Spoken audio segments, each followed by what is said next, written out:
El año que viene los uruguayos volveremos a tener que responder nuevamente a un censo nacional, una medición esencial para la definición de políticas públicas que se hace aproximadamente cada 10 años. El Instituto Nacional de Estadística ya comenzó en 4 departamentos los ensayos previos al relevamiento que se hará desde abril del año que viene. El censo 2023 trae algunas novedades. Por ejemplo, será la primera vez que Uruguay aplique una vía web para responder el cuestionario. Pero esta no es la única innovación en la que se ha embarcado el INE. También ha lanzado distintos indicadores nuevos, como por ejemplo el más reciente, el de supervivencia y mortandad de empresas, o la medición semestral de pobreza, que ha generado una polémica importante sobre cómo leer ese indicador y contra qué es mejor compararlo. Ahora incluso el INE está embarcado en un relevamiento que refleje la situación de la alimentación de los uruguayos, un aspecto que está hoy por hoy en el centro de la polémica. Y también promete un indicador de pobreza multidimensional, es decir, que contemple mucho más allá de la variable de ingresos que se toma habitualmente. Vamos a conversar de todos estos temas y de todas estas novedades en los próximos minutos con el economista Diego Agual, director del Instituto Nacional de Estadística. Economista Agual, ¿qué tal? Buen día, un gusto saludarlo. ¿Cómo le va? Buenos días, Romina, muchas gracias por la invitación y un saludo a la audiencia. Bueno, le propongo empezar por uno que siempre, claro, a los oyentes y a todos los uruguayos en general nos intriga, nos genera preguntas. Pero antes, capaz que alguna definición más general. ¿Cómo definiría usted al INE hoy por hoy? Bueno, a ver, los institutos nacionales de estadística son instituciones fundamentales y yo siempre digo que además la salud de los institutos nacionales de estadística son un buen indicador de cuán fuertes son las democracias.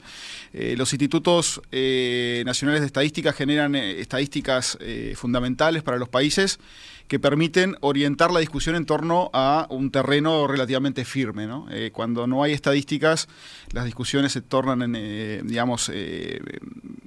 se discute sobre percepciones y eso es un elemento bastante complejo y que terminan no siempre bien esas situaciones, ¿no? Entonces, básicamente eso es el Instituto Nacional de Estadística, un productor de estadísticas oficiales en Uruguay y que creo que tiene una gran credibilidad y trasciende gobiernos, ¿no? Los institutos, no trabajan para los gobiernos, ¿no? Trabajan para el país en general, ¿no? Eso lo destaca. Es un aspecto que tenemos que no se da en otros, pienso, no sé, en las discusiones que se generaron en Argentina en su momento con el INDEC, ¿no? Acá, por suerte, más allá de algún cuestionamiento en algún momento puntual, en general, sobre la credibilidad y confiabilidad del Instituto de Estadística, no hay mayor cuestión, ¿entiende?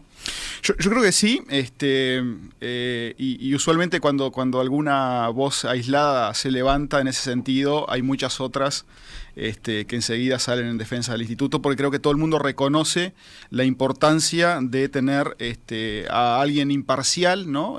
Una institución imparcial que genera cifras sobre las cuales luego puede haber debate. Pero, digamos, al menos estamos de acuerdo que dada una metodología, esas son las cifras que debemos aceptar, ¿no? Le iba a preguntar, ¿qué rol juega en el Estado uruguayo? ¿Es solo generar estadística? Bueno, digamos, es el rol fundamental, pero no es el único, ¿no? Obviamente nosotros también, hay que recordar que el Instituto Nacional de Estadística además es el rector del Sistema Estadístico Nacional, que lo integran otros productores de estadística, por ejemplo, en ministerios. Por tanto, tiene un rol que trasciende el de producción de estadísticas, también el de ser rector.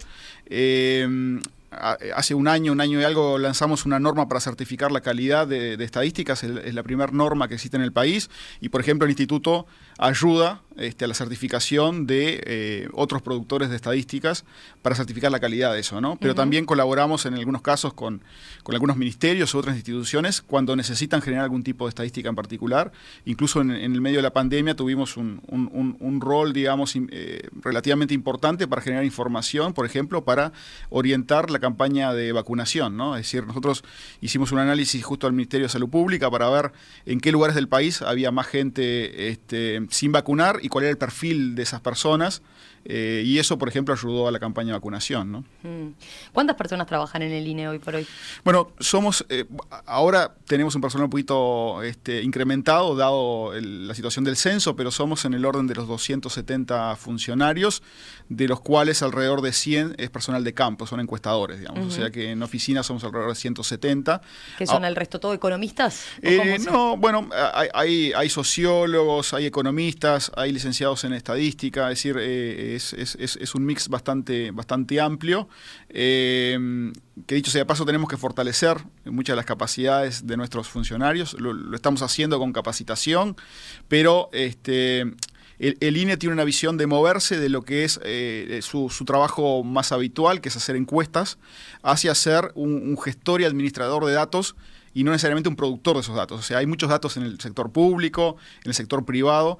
Entonces el INE se está moviendo a utilizar datos que ya existen en otros lados y eso requiere otro tipo de competencias que no necesariamente son las que tenemos hoy. Así que estamos, en la rendición de cuentas, por suerte se aprobó un artículo ayer donde vamos a poder incorporar algunos grados altos, digamos, en el instituto que tengan esas competencias para manejar grandes bases de datos, ¿no? O sea que...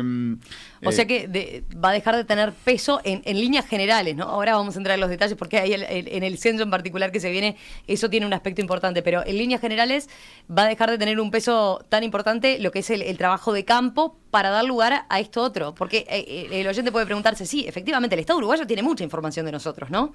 El tema es que no siempre se usa, no siempre se utiliza. Sí. Ese, digamos, es uno de los pilares fundamentales de nuestro plan estratégico que se formuló en el año 2020. Para dar un ejemplo, el Instituto Nacional de Estadística de Finlandia, el 95% de las estadísticas la produce con datos provenientes de registros administrativos que están en otros organismos públicos, y del 5% restante, solo el 5% se hace con personal en campo. Y nosotros teníamos la situación inversa, ¿no? Básicamente producíamos estadística a partir de encuestas y no utilizábamos fuentes riquísimas de información. O sea, nos estamos moviendo rápidamente hacia ahí. Mencionaste lo de demografía de empresas en la presentación. Eso se hace con registros administrativos provenientes del BPS. Ahora hablamos de eso, pero quería preguntarle, porque también pienso, es como ajustarse a los nuevos tiempos, se dice, y le pasa a las encuestas de opinión pública, por ejemplo, ¿no?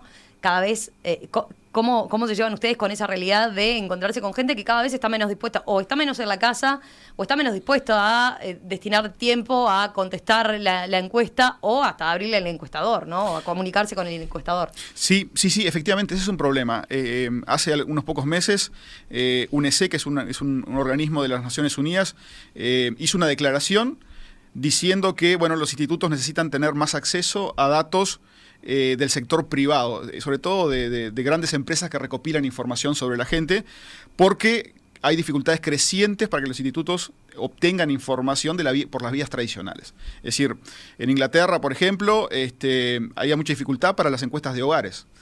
Solo tenía una tasa de respuesta de alrededor del 50%, lo que es una tasa bajísima.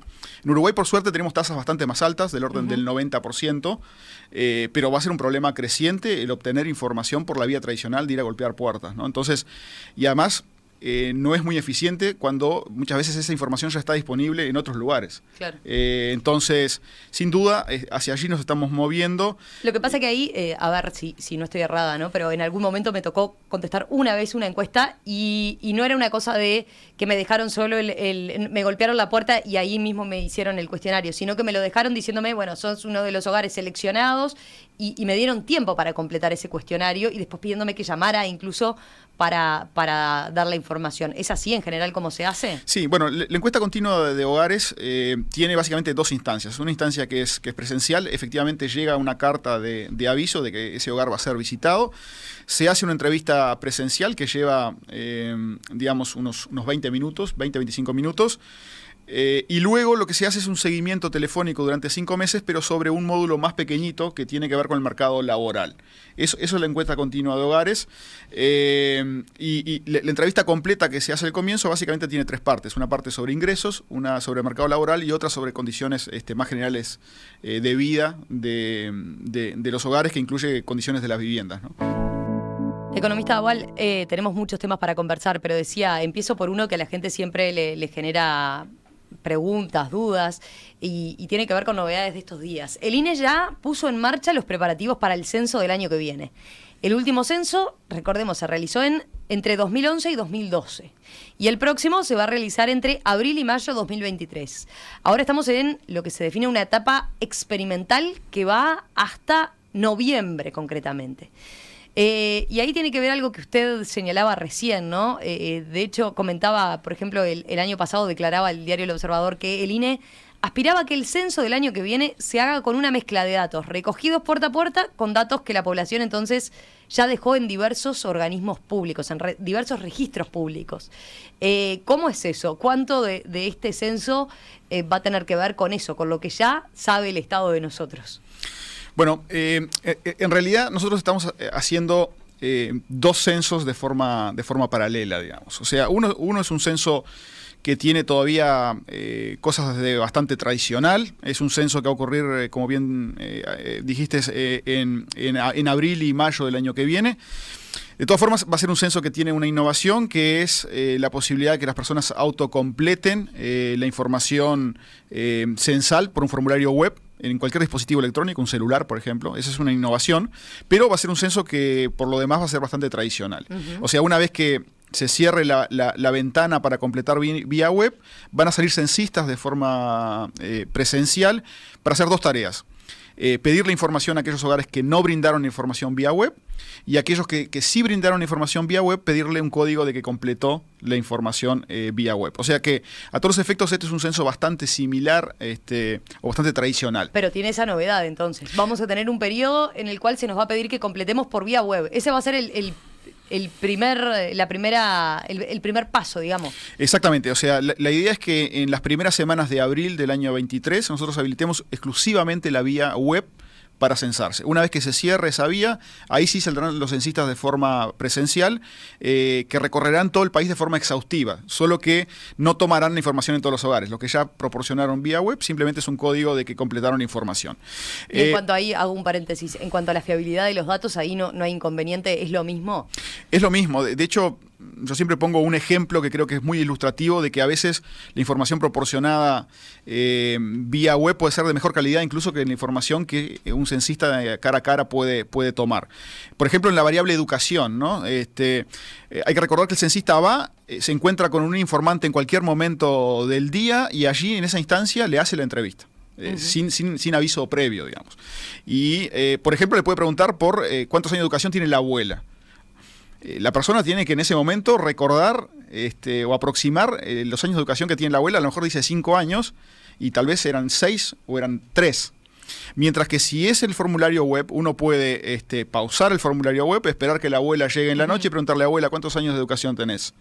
Entonces, de hecho, en algunas circunstancias uno puede creer que la información proporcionada vía web puede ser de mejor calidad incluso que la que un informante informa al censista en un momento aleatorio en el que llega ese censista, ¿no? Entonces, además, el censista tampoco puede corroborar mucho esos datos, ¿no? O sea, más allá de, bueno, si se le pregunta algo que tiene que ver con la vivienda y que pueda haber en ese momento, estamos hablando de que tampoco el censista era que comprobara que efectivamente la abuela tenía tantos años de educación, ¿no? Correcto. De hecho el censista tiene la obligación de registrar la información que le están proporcionando. O sea, no puede intervenir y modificar la información que está proporcionando las personas. Por tanto, está obligado aun cuando eventualmente pueda creer que es otra la situación, tiene que registrar lo que el informante le esté dando. Y eso ha sido siempre así, ¿no? Entonces, además, esta respuesta vía web, si bien en Uruguay es la primera vez que va a ocurrir, ocurre en países desarrollados y ya ha ocurrido en América Latina, por ejemplo en Colombia, en México. El caso más reciente es Argentina, donde el 50% de las personas eligieron este canal para proporcionar la información. Así que nosotros vamos a apostar muy fuertemente a este canal. Veremos a qué porcentaje llegamos de respuesta por web. Pero para nosotros, ¿va a ser algo ágil, sencillo? Va a ser algo ágil, sencillo. De hecho, entre las cosas que estamos desarrollando están elementos de usabilidad del formulario web. tenemos una empresa contratada para eso. Es decir, estamos haciendo las cosas como para que el formulario sea muy ágil, muy simple, las preguntas se pueden entender por cualquier persona y además va a haber una campaña de comunicación que también va a ayudar, sobre todo allí en las preguntas que pueden ser un poquito más difíciles o puede haber más dudas. También esa campaña de comunicación va a poner el foco allí, ¿no? Yo le preguntaba ahí en la tanda, tengo mi recuerdo pero usted me hacía la precisión, en el censo del 96 fue el último en que fue feriado, ¿no? En todo el país y todos teníamos que estar en nuestras casas, digamos, ¿no? Y además allí se acudía y se pedía el trabajo de funcionarios públicos, ¿no? Que eran los que recorrían, bueno, su manzana o la manzana que le tocaba al estilo de lo que le hacen, no sé, en unas elecciones nacionales. Usted me recordaba ya en 2011, 2012 no fue así. No, claro. Ya no existe eso de hacer en un único día. No, digamos, la mayoría de los países se han movido de esa situación de hacerlo en un día, hacerlo durante varias semanas, entre otras cosas porque cuando uno lo hace en un día tiene que movilizar a veces cientos de miles de personas y tiene que hacerlo en papel, porque es imposible tener dispositivos por el costo que tienen electrónicos para ser usados por un único día, ¿no? Entonces, Argentina, que si bien poníamos el ejemplo de que hizo un censo parcialmente basado en web, luego hizo la parte presencial en un día. Pero claro, lo tuvo que hacer en papel y ahora va a llevar como un año para poder procesar toda esa información. O sea, lo que parece rápido, luego termina generando un problema para el procesamiento de los datos. Entonces, nos va a llevar varias semanas la realización del censo, pero luego el procesamiento de los datos va a ser mucho más fácil porque los censistas van a ir con un tablet de 8 pulgadas, con el formulario y esa información está fluyendo hacia el INE de forma inmediata. Y, perdón, pero no respondí hoy con respecto al uso de registros administrativos para el censo, ¿no? Porque acá estamos hablando de la vía web, que es lo que nosotros vamos a tener que completar y formular. Ahora la pregunta sería un poco más extensa. Habíamos hablado de esa transformación a la que va el INE, de decir, bueno, ¿para qué releva cierta información si en realidad tiene muchos registros de dónde tomar del Estado? Claro. ¿Cuándo se va a eso? ¿A ese censo más administrativo se le llama? Sí.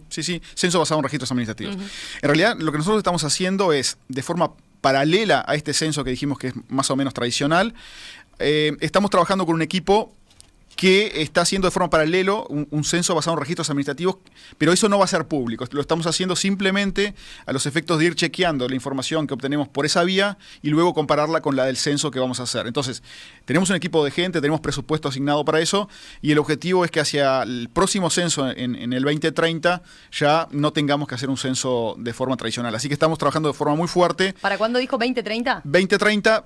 Probablemente, porque el censo involucra muchas dimensiones y muchas variables.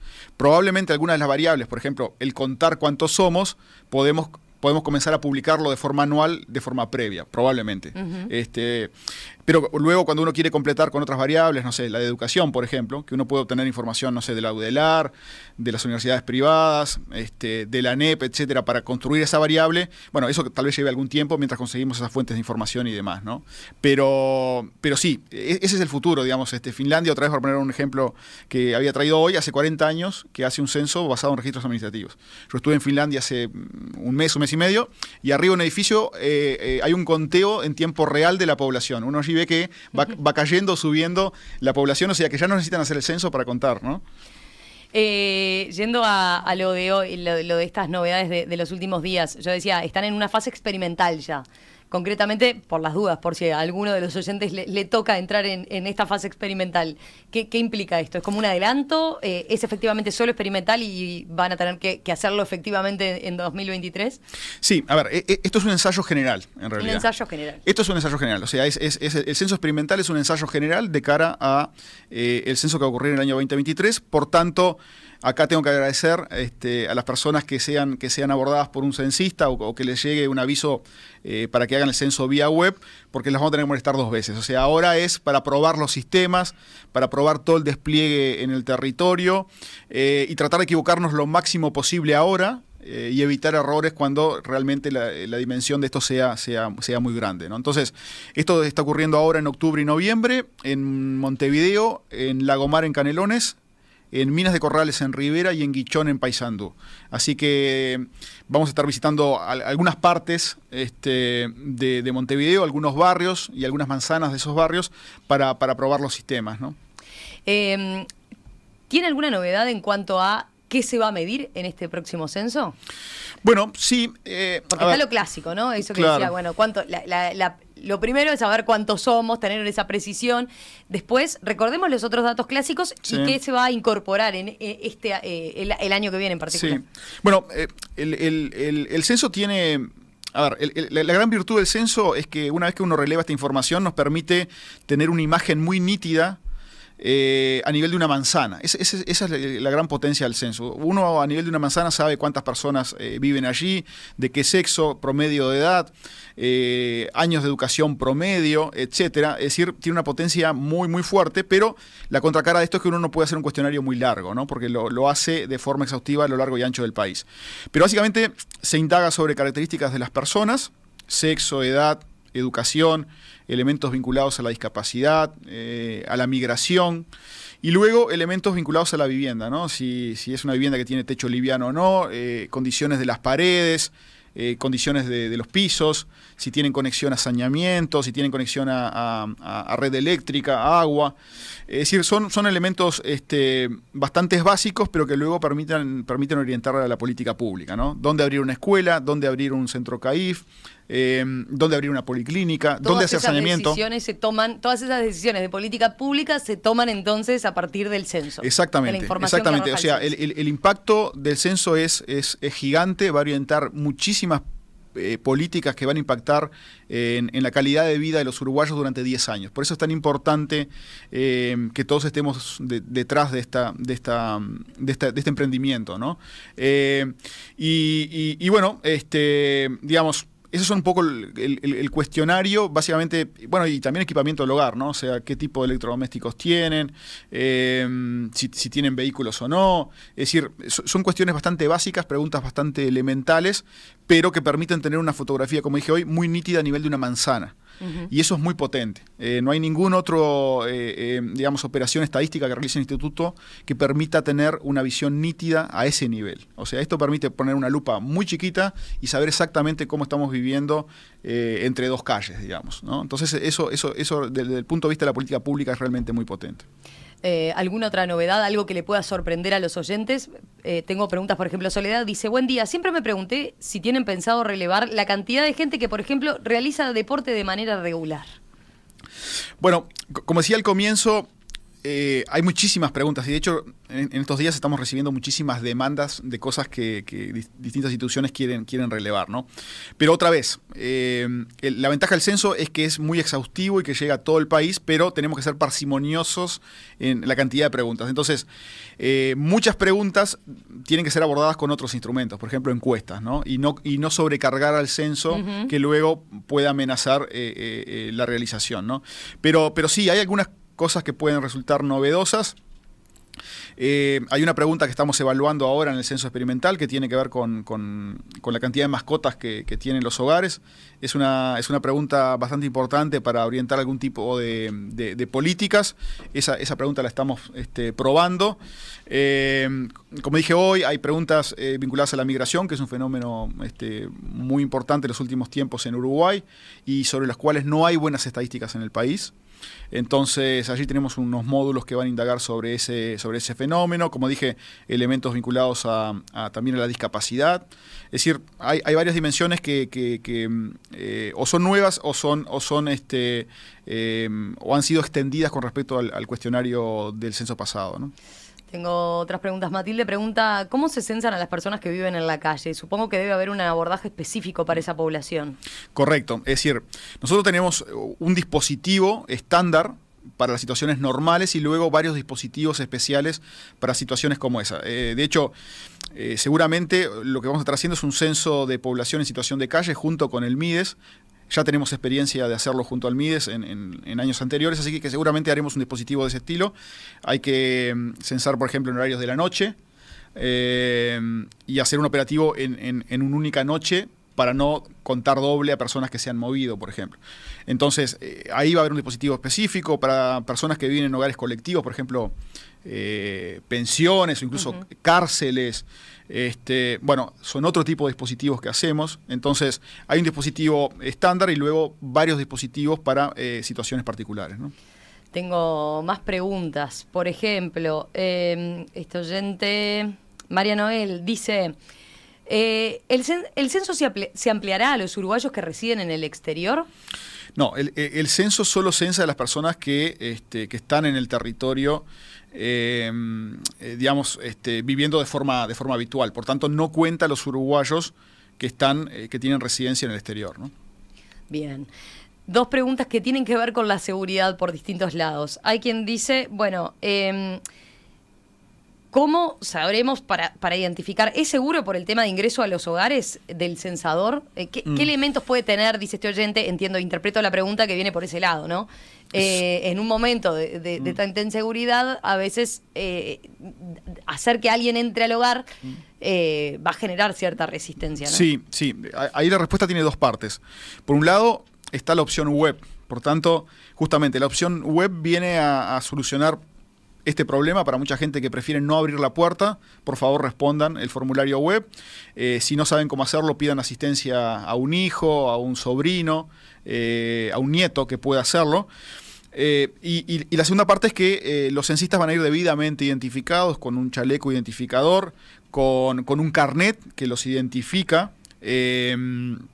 Digamos, si ante la menor duda, por favor, llamar a los teléfonos del INE o entrar a la página web del INE, donde va a haber un verificador de censista, y allí con el número de identidad de ese censista puede verificar si realmente lo es o no lo es. O sea que ante la menor duda, buscar los canales oficiales para verificar la identidad de ese censista, o si no, ir a la opción web, hacer web, y de esa forma evitar el tener que abrir la puerta a alguien, ¿no? Y después, cualquier cosa, cuando se haga la corroboración por parte de los censistas, en todo caso, es mucho más rápido, ¿no? Y no tengo que hacerlo entrar directamente a mi hogar. Por eso, son 30 segundos el entregar el código, o incluso el código se puede, no sé, pegar en la ventana, dejarlo al portero, no hay ningún problema, porque además es un código que nadie puede recuperar la información que uno brindó a través de este código. Es simplemente un código que hace que verifique de que ese hogar respondió. Por tanto, puede dejarlo al portero, puede pegar en la ventana, puede pegarlo en la puerta, y con eso va a ser suficiente. El censista va a pasar, va a cargar ese código y ya queda censado ese hogar, ¿no?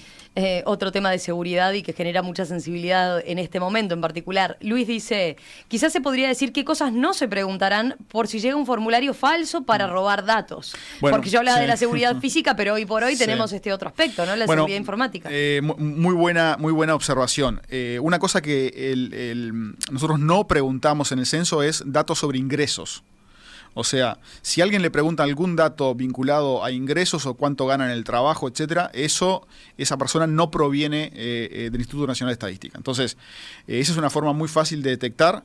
Sí preguntamos información sobre ocupación, digamos, si trabaja o no trabaja, pero nunca preguntamos sobre elementos monetarios o de ingresos. Así que esas son, si alguien hace ese tipo de preguntas, claramente no está haciendo el censo. Nunca le van a pedir una clave, nunca le van a pedir una contraseña, ¿no? Vale la pena recalcarlo. Exacto, nunca le van a pedir ni una clave, ni una contraseña, ni datos sobre ingresos. Tengo algunos mensajes, por ejemplo el de María José, que dice: el INE, rector del Sistema Estadístico Nacional, de esas instituciones confiables y respetadas del país. El censo y las estimaciones de población que se realizan a partir del mismo, por ejemplo, son fundamentales para aportar el denominador con el cual se elaboran muchos indicadores sanitarios. No sé qué sería mi vida sin esos insumos, dice ella, por ejemplo, ¿no? Ahí tiene varios, entonces, agradecidos por ese lado, porque después repercuten en distintas áreas. Y ese punto que menciona es muy interesante, porque es justamente el denominador de muchos ratios que el país genera. Por ejemplo, el PBI per cápita, ¿no? O sea, si queremos saber cuánto ganan o cuántos ingresos tienen los uruguayos por persona, uno lo divide por el total de población. O sea, que qué importante es que contemos bien ese denominador, ¿no? Ya venimos. Seguimos enseguida conversando con el economista Diego Aboal, director del Instituto Nacional de Estadística. Continuamos hoy aquí en Perspectiva, nuestra entrevista central, conversando con el economista Diego Aboal, director del Instituto Nacional de Estadística. Concretamente estamos hablando del censo 2023, pero también de las novedades en las que está embarcado el INE, porque ha lanzado, por ejemplo, distintos indicadores nuevos, ha cambiado la frecuencia con la que hace algunos indicadores habituales. De todo eso, seguimos conversando con él.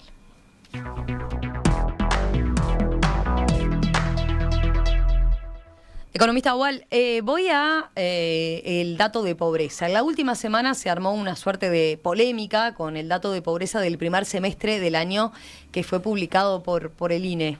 De acuerdo a este indicador, la pobreza a nivel general se ubicó en 10,7% de la población, lo que implica que aproximadamente 380.000 uruguayos no alcanzan el mínimo de ingreso per cápita para cubrir necesidades básicas alimentarias y no alimentarias, ¿verdad? Los datos semestrales de pobreza no eran presentados por el INE hasta el primer semestre de 2021. En el pasado los datos eran únicamente presentados de forma anual, ¿no? Esta es una innovación. ¿Por qué? Primero, ¿por qué y para qué? Bueno, a ver, uno de los elementos importantes en la calidad de las estadísticas tiene que ver con la oportunidad en la cual uno divulga esta información, ¿no? Lo que hizo el instituto fue, digamos, divulgar estos datos que son obviamente muy importantes para la toma de decisiones de política pública con una mayor frecuencia, es decir, de forma semestral, pero además hay que recordar que hicimos otra cosa que tiene que ver con la liberación de los microdatos de la encuesta continua de hogares con igual frecuencia. O sea, unos días después que nosotros liberamos las estadísticas de pobreza, liberamos toda la base de datos. Eso antes se hacía una vez por año y en marzo del año siguiente, con mucho retraso.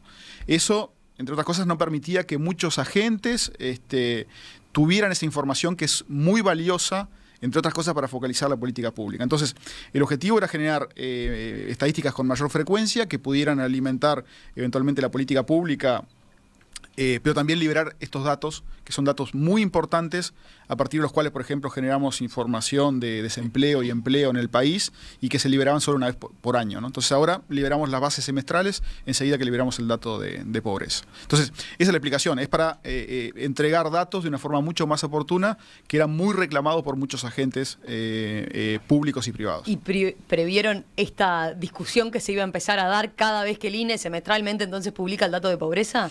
Porque ahí está, hay gente que puede trabajar con esos datos que dice, bárbaro, pero recibe muchos cuestionamientos también. Bueno, sí, a ver, son estadísticas que son sensibles y generan mucho debate y mucho debate político también, ¿no? Entonces, obviamente, ha generado eso. Yo creo que nosotros desde el Instituto Nacional de Estadística, en realidad, obviamente siempre tratamos de, por un lado, permanecer aparte de ese debate más político, y segundo, tratamos de mirar las cifras con una perspectiva un poquito más amplia, e incluso decir un poco cómo leer estas cifras, ¿no? Que bueno, creo que es importante, ¿no? Eso le iba a preguntar. Si dado esta polémica, ¿no han considerado explicar más cómo leer el dato? Sí. Porque voy a alguna de las críticas, por ejemplo, que se daba, o alguna de parte de la discusión que se dio estos días. En una columna publicada en La Diaria, el economista Santiago Soto, que fue ex subdirector de la Oficina de Planeamiento y Presupuesto, dijo que esa forma de medirlo presenta algunos problemas y sobre todo tenía preguntas, ¿no? ¿Con qué dato deben compararse los datos de pobreza semestral? ¿Con los datos de la totalidad del año anterior? ¿Con los datos del mismo semestre pero de años anteriores? ¿Con el dato del semestre anterior del año al dato publicado? ¿Para usted hay una forma más apropiada de hacer la comparación? A ver, en realidad uno puede comparar con esas tres cosas, en realidad. Simplemente debe saber las limitaciones o no cuando uno hace una comparación, una comparación u otra, ¿no?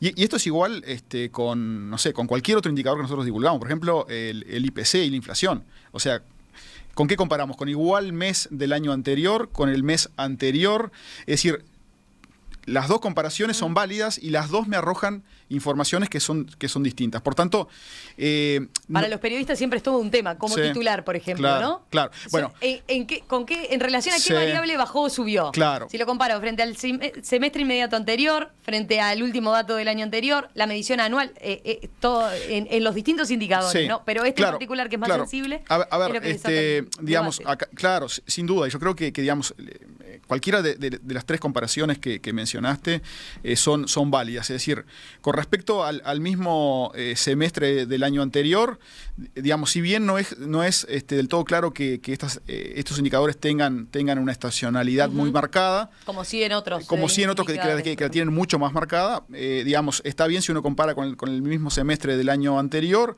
como precaución por un tema eventualmente de estacionalidad que habrá que ver si realmente están marcados.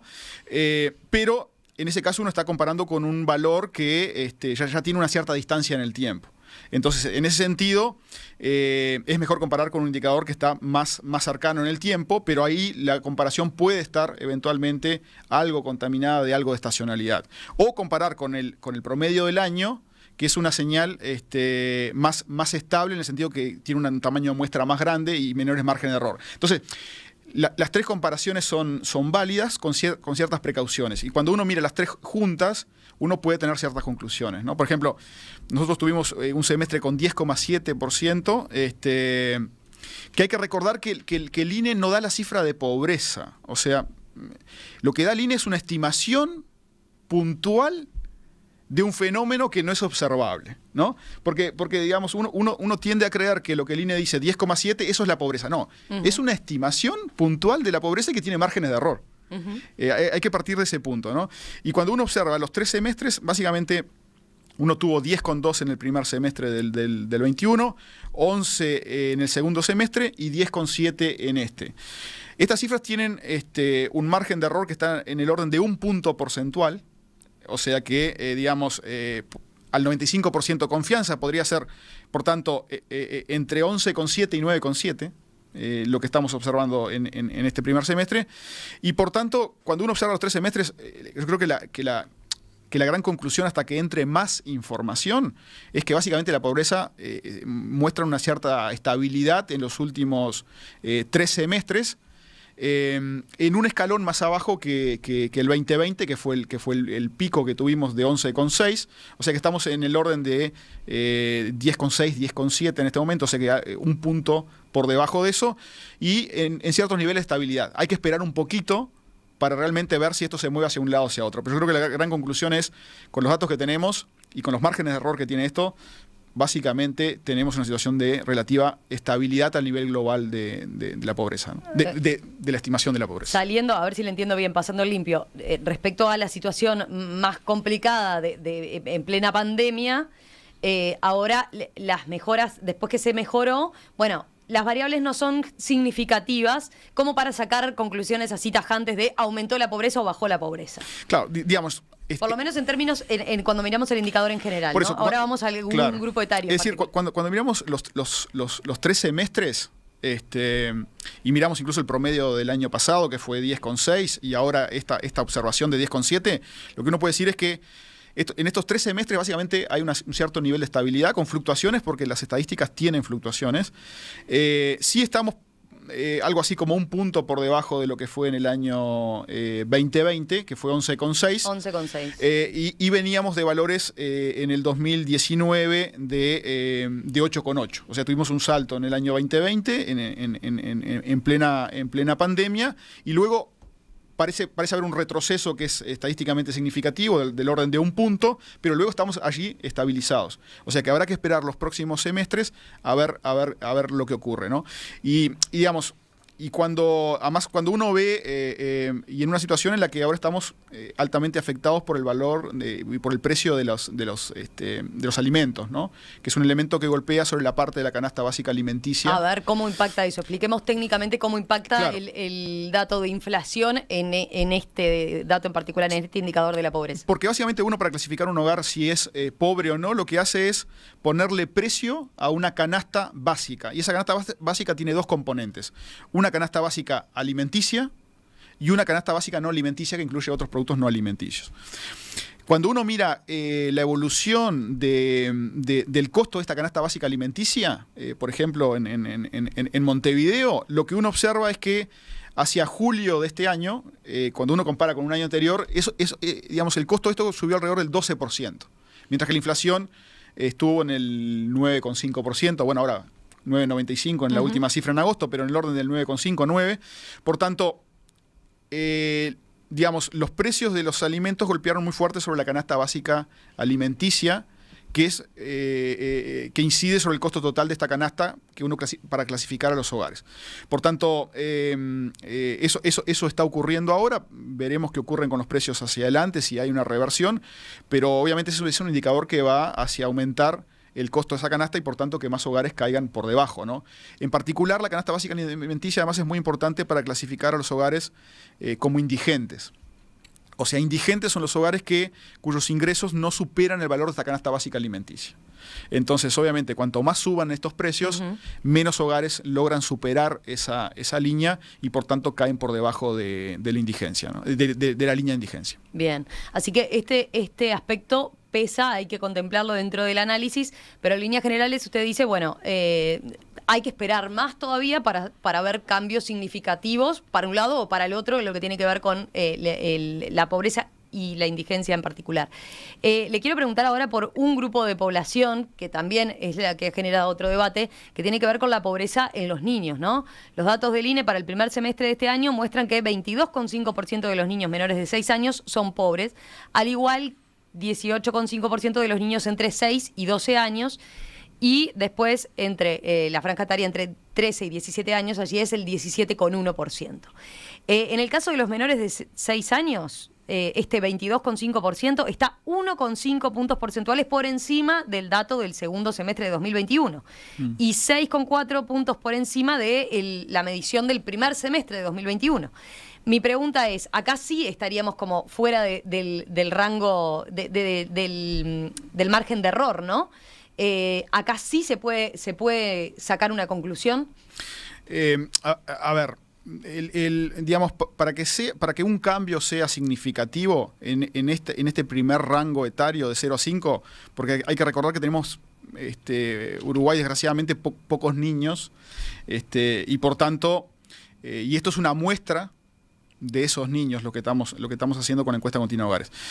Para que el cambio sea significativo, tiene que superar a 3,8 puntos porcentuales la diferencia, ¿no? Bien. Aproximadamente. Por tanto, sobre estas cifras hay un nivel digamos, de volatilidad mucho más grande porque la muestra es mucho más pequeña. Entonces, lo que sí es un dato que es bastante constante en los últimos tiempos, cuando uno considera sobre todo el rango de 0 a 17 años, es que básicamente 1 de cada 5 personas, niños o adolescentes, están en situación de pobreza. Creo que ese es un dato bastante firme, bastante duro. Luego hay que tener bastante precaución cuando uno mira sobre todo cortes dentro de ese rango de 0 a 17, porque las cosas comienzan a ser muy volátiles. Por tanto, digamos, siempre es riesgoso basar una conclusión sobre un dato, una observación. Es mejor esperar un poquito más y ver si esas situaciones realmente permanecen en valores elevados o valores bajos, para sacar conclusiones fuertes acá. Por eso yo creo que acá siempre hay que ser como muy cuidadoso, porque en definitiva si uno saca conclusiones fuertes en un sentido, probablemente al próximo semestre va a tener que decir que se equivocó. Bueno, hay oyentes que pueden estar recordando lo que le pasó a la propia ministra de Economía, Susana Arbeleche, ¿no? Que fue en su momento cuestionada. De hecho, la columna de Soto en la Diaria lo recuerda. Señalaba él que falta conocimiento de la academia y el público especializado sobre la pobreza semestral y cómo compararla con los datos anuales y semestrales. Todavía hay por hacer, hay un camino por hacer, pero de hecho él mencionaba, por ejemplo, en el primer semestre del año pasado, el Ministerio de Economía y Finanzas fue advertido por diversos académicos y técnicos de tomar más precaución en la lectura de los datos semestrales. Pese a esto, la ministra y directora de Asesoría Macroeconómica manejaron erróneamente esta información, asegurando que la pobreza infantil ya estaba debajo de los niveles de 2019 en el primer semestre de 2021 y que eso era debido a las políticas implementadas. Sin embargo, esto finalmente no era así, pero probablemente influyó en erróneas decisiones de política en uno de los temas más importantes del futuro del Uruguay, la pobreza de los niños. A raíz de aquella polémica que se dio, ¿lo habló con la ministra?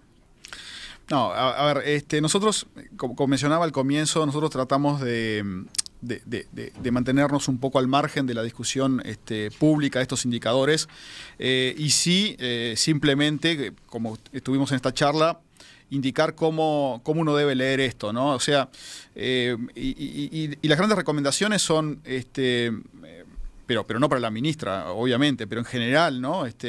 Es uno para sacar conclusiones fuertes, básicamente tienen que ser cambios lo suficientemente grandes que superen ampliamente el margen de error, o la observación de varios valores de la misma variable con una tendencia clara. Digo, puede ser variaciones más pequeñas que el margen de error, pero uno ve claramente que durante 5 semestres va en la misma dirección. Bueno, eso es una evidencia muy fuerte de que los datos van en esa dirección. Yo creo que esas son las formas que debemos leer estas estadísticas, estas y cualquier otra, ¿no? Porque otra vez, las estadísticas del instituto no son el fenómeno, son una medición del fenómeno con error.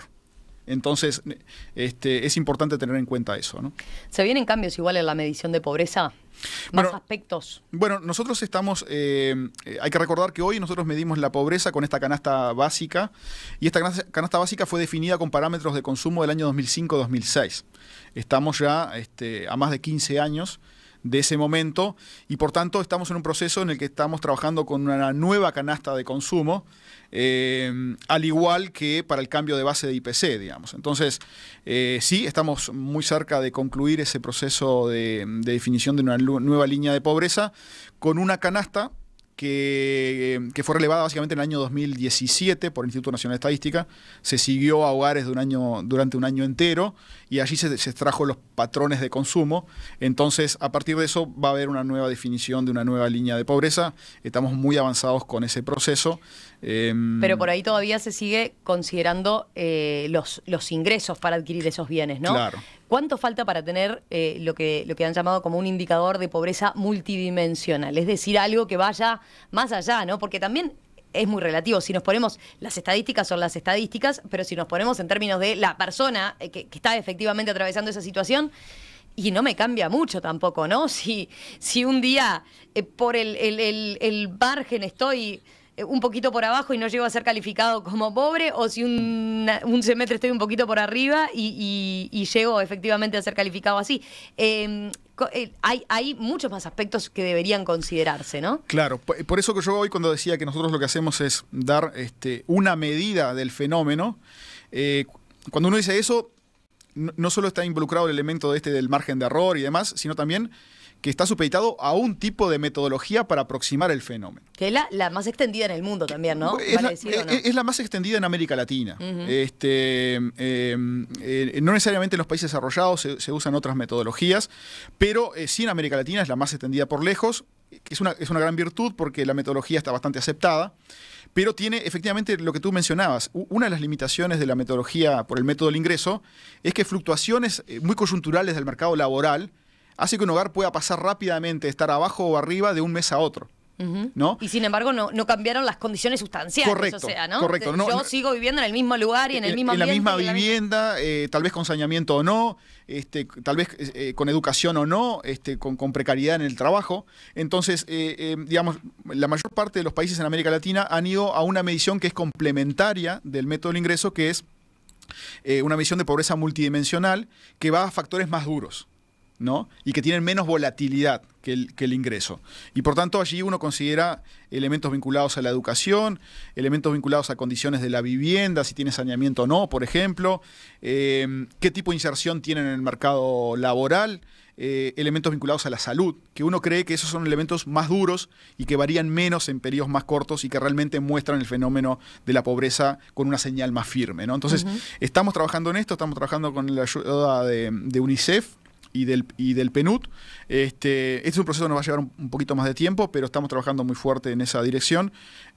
Uruguay es uno de los pocos países que está quedando sin tener una medición adicional en este sentido, así que es algo que el instituto quiere hacer. ¿Y ahí qué puede pasar? Porque uno tiende a pensar, si se incorporan más dimensiones, quizás la pobreza va a aumentar. ¿No le preocupa que eso se utilice de vuelta con fines políticos?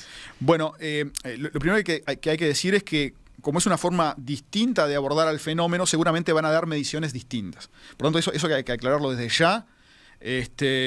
Y segundo, Bueno, yo creo que el Uruguay, más allá de los debates políticos que se generan, es un país lo suficientemente maduro como para entender que es necesario generar estadísticas que nos den una visión clara de cómo estamos el país, y en todo caso el instituto apelar a tener los suficientes cuidados con estos indicadores para no matarlos de alguna forma, ¿no? Con un debate que no vaya a los elementos más profundos que intentan medir. Sí es importante que haya obviamente debates una vez que estas cifras se conozcan, pero debates cuidadosos, ¿no? Sobre todo para preservar al instrumento, que son muy importantes, ¿no? ¿Querés ver cómo hacemos radio? La mesa y la entrevista central de En Perspectiva se transmiten también en vivo y en video HD a través de enperspectiva.net. Economista Oval, nos va a quedar corto porque teníamos varios temas para hablar, entre ellos nuevos indicadores. Mencionó algo de las novedades que van a aplicar en cuanto al IPC, una canasta más actualizada de lo que son los bienes que consumimos, medir el precio de los bienes que consumimos hoy en día. Está la famosa discusión sobre, por ejemplo, el impacto que tienen hoy las telecomunicaciones, ¿no? Ese aspecto se va a incorporar de forma distinta, entonces. Bueno, sí, van a salir algunos productos de la canasta vieja y van a entrar otros, ¿no? Por ejemplo. Y no sé, van a salir CDs, ¿no? Los CDs. Y van a entrar elementos como, no sé, Uber, ¿no? Bien. O sea, obviamente hay una modificación allí en la canasta, y es muy importante que lo haya, porque si no estamos siguiendo una serie de precios, en algunos casos que ya ni existen más, ¿no? Y en otros precios de productos que consumimos ya muy poco en este momento, y estamos dejando por fuera de esa canasta precios de productos que usamos mucho. Por ejemplo, Uber, parte de la población lo utiliza mucho, ¿no? Entonces, esta nueva canasta va a enmendar, digamos, esto luego de, como dije, de 15 años que tenemos una canasta del año 2005-2006, ¿no? Lo último, ya que hablábamos del tema pobreza, ahora en estos días está el tema de la inseguridad alimentaria, ¿no? Y en la encuesta continua de hogares que realiza el INE también se introdujeron novedades recientemente. La semana pasada se incorporó la escala de experiencia de inseguridad alimentaria, que se trata de un indicador desarrollado por la FAO, ¿no? Sí, nosotros... ¿Es una tarea que les ha encomendado el MIDES en particular? Sí, es un convenio entre el MIDES, Ministerio de Salud Pública y el INE. Hay que recordar que nosotros hacemos muchas encuestas para otros organismos públicos, y acá básicamente es un módulo sobre seguridad alimentaria que fue incluida en la encuesta continua de hogares hace ya un par de meses. En este momento estamos procesando esa información, y eso va a generar algunos indicadores que son importantes para el país, y va a ser la primera medición, digamos, oficial en ese sentido, generada por el instituto. Así que seguramente habrán novedades en los próximos meses.